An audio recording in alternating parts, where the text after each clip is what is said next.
ആരാണ് ആ വ്യക്തി? അയാൾ ഹീറോ ആയിരുന്നോ അതോ വില്ലനായിരുന്നോ? മണ്ണിലെവിടെയോ മൂടിപ്പോയ വീരക്കല്ലിൽ അവന്റെ ചിത്രം കൊത്തിവെച്ചിട്ടുണ്ടെങ്കിൽ അവൻ നിസ്സാരക്കാരനായിരുന്നിരിക്കില്ലല്ലോ. ഇപ്പൊ നിങ്ങളുടെ ഹീറോ എന്ത് ചെയ്യുന്നു? മുറിവേറ്റ സിംഹത്തിന്റെ ശ്വാസം ഗർജനത്തേക്കാൾ ഭയങ്കരമായിരുന്നു.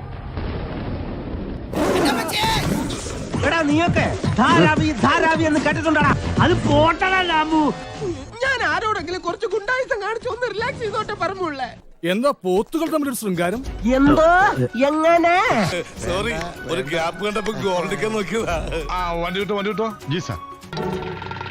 സ്വർഗത്തേക്കാൾ സുന്ദരമാണി സ്വപ്നം വിടരും ഗ്രാമം. ഈ മുതുകൊണ്ടുള്ള സഹായം ഞാൻ ഒരിക്കലും മറക്കില്ല.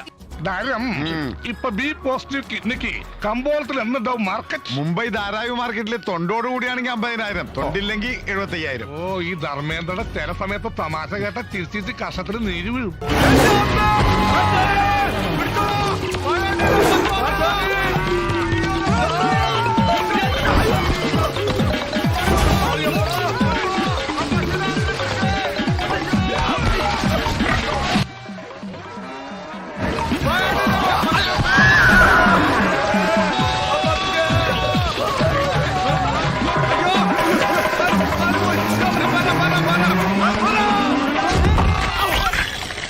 മാതാവേ, എല്ലാം കഴിഞ്ഞെന്നാ തോന്നുന്നു.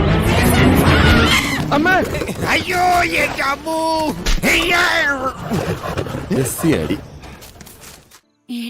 അതെ, ഞാനാണ്. എടാ ഭയങ്കര, ഇത്ര പെട്ടെന്ന് വളച്ചോ?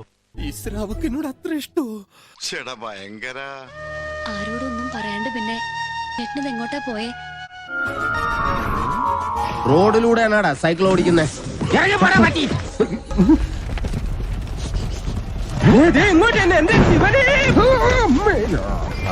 ബ്രഹ്മചര്യം പോയില്ല.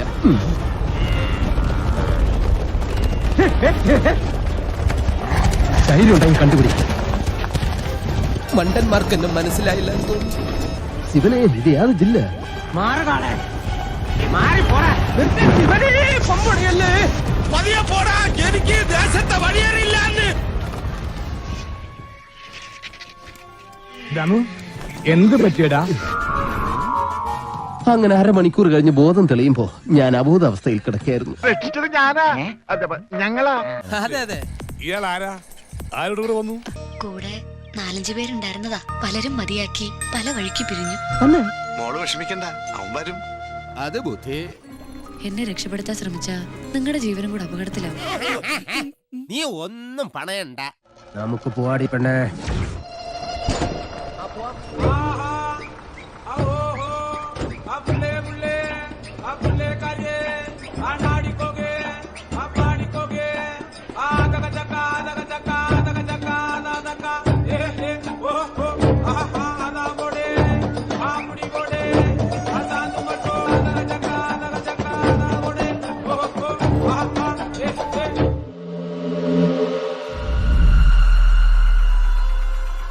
ഇതാണ് ആദ്യത്തെ അധ്യായം. കഥ ഇനിയാണ് ആരംഭിക്കുന്നത്.